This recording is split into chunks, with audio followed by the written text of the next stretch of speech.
is a woman. An Indian woman whose wings have been clipped off by the male-dominated patriarchal society.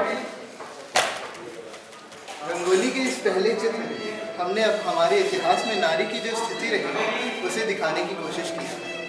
कहने को तो नारी देवी का एक रूप है, पर वह सदियों से सती होती आ रही है, पर्दे की आड़ में जी रही है और उस पर होने वाले ये अत्याचार बढ़ते ही जा रहे हैं।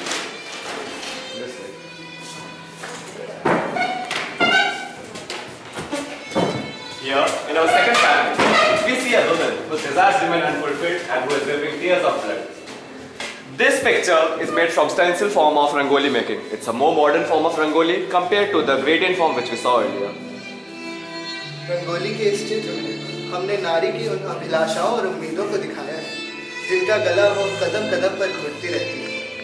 हम हमेशा उसे एक बेटी, एक बहन, एक पत्नी और बहू के रूप में ही देखते हैं। उसकी उम्मीदों और अरमानों की हम कद्र नहीं कर पाते।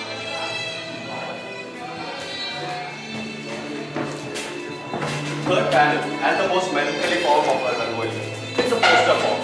This shows a woman who's finally reduced to tears of helplessness. सदियों से चले आ रहे भेदभाव और अत्याचारों ने उसे हताश और निराश कर दिया।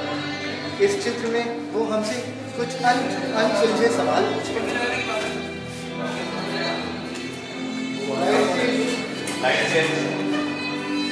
See the rangoli and the prism in the middle.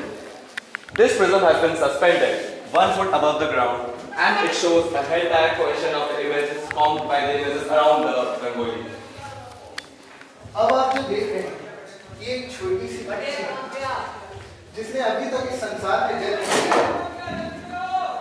This is the final panel of our rangoli. It shows the Indian woman in a more positive light. This shows a woman, a fairy, who is flying away into her freedom.